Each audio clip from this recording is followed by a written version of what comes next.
Oui, un match difficile, dans la mesure où déjà c'est un match de quart de finale d'une Coupe d'Afrique. Donc ça veut dire que c'est les meilleurs qui sont actuellement là. Il n'y a pas à sous-estimer aucune équipe. Nous, dans notre philosophie, ça a toujours été match par match. Si cette équipe béninoise elle est à ce niveau-là, c'est parce qu'ils ont fait de bons résultats. Donc, dans notre mentalité, dans notre éducation, on n'est pas du genre à sous-estimer personne.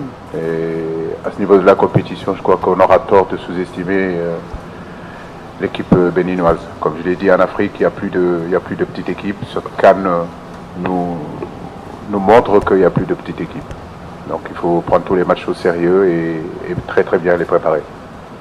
Quant au joueur Salif Sané, le Bénin n'a perdu aucun match jusque-là.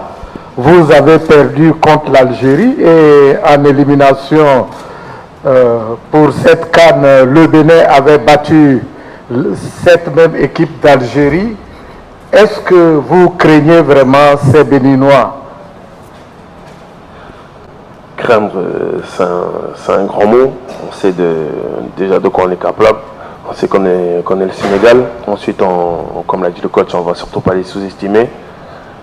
Maintenant, on sait que toutes les équipes d'Afrique sont venues ici pour essayer de remporter ce trophée. Et nous, on va se concentrer sur notre travail et essayer d'aller jusqu'au bout.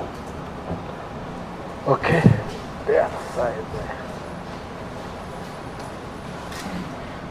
Merci.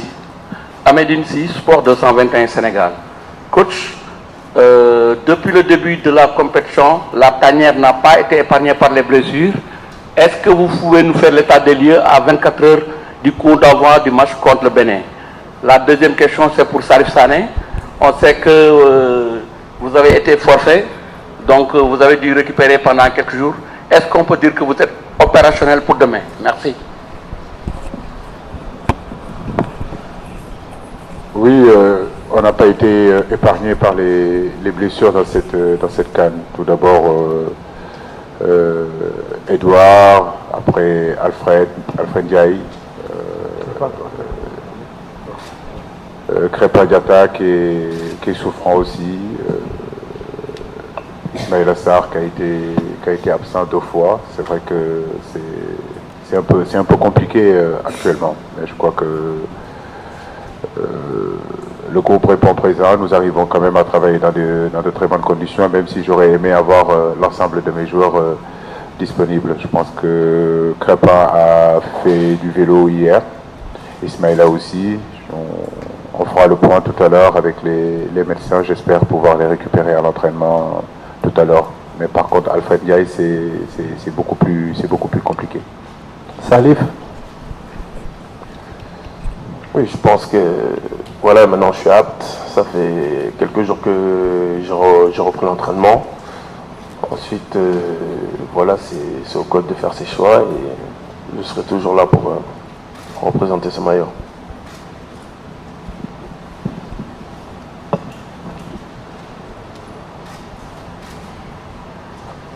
Bonjour coach, Bakary Cissé du journal Record Groupe Futur Média. Coach, depuis le début de la compétition, vous avez fait de l'humilité votre sacerdoce. Aujourd'hui que vous allez rencontrer le petit poussé, le Bénin, sans se cacher derrière le petit doigt, pouvez-vous confirmer effectivement que le Sénégal reste favori devant cette équipe-là? La deuxième question, elle est relative à l'impact physique. Après le match contre l'Ouganda, vous avez vous-même reconnu que votre équipe a plus ou moins baissé d'intensité sur le plan physique. Est-ce que vous avez pu travailler cet aspect-là? Est-ce que l'équipe sera prête à 100% sur le plan physique? Merci. Oui, la compétition est difficile et en plus il fait extrêmement chaud. Et il y a un autre aspect qu'il ne faut pas oublier sur le match contre le Bénin, c'est que jusqu'à présent on a toujours joué à 19h et à 21h. Là, on joue à 18h, c'est une nouveauté pour nous. Il va falloir qu'on s'adapte. C'est vrai qu'actuellement, depuis le début de la compétition, il fait très chaud. Donc, à la fin de la rencontre contre Ouganda, on a eu un petit baisse de régime, mais je crois que nos médecins ont bien travaillé, nos kinés ont bien travaillé. On a privilégié plus la récupération que le travail. Au niveau que nous sommes aujourd'hui de la compétition, je crois qu'il n'y a rien à faire, c'est juste de régénérer et puis faire quelques rappels sur le plan tactique, mais le gros c'est plutôt la récupération. Donc concernant le Bénin, moi je le dis et je le répète, depuis 4 ans je suis ici, j'essaye de vous convaincre pour vous dire qu'il n'y a plus de petites équipes sur le continent africain, et je crois que cette CAN l'a montré encore qu'il n'y a plus de petites équipes, que gagner en Afrique c'est difficile, gagner en Afrique c'est compliqué, et aura tort ces équipes qui pensent que le match est déjà joué. Donc les matchs seront difficiles, nous attendons aussi un match difficile contre le Bénin, comme ça l'a été contre la Tanzanie, comme ça l'a été contre le Kenya. Maintenant, si on nous dit sur le papier, est-ce que le Sénégal est favori, j'ai envie de dire que oui, mais bon, le papier ne fait pas gagner, et c'est le rectangle vert qui a la vérité du football, donc c'est là où il faut être favori. Mais tant que le match n'est pas joué, on ne peut pas parler de favori.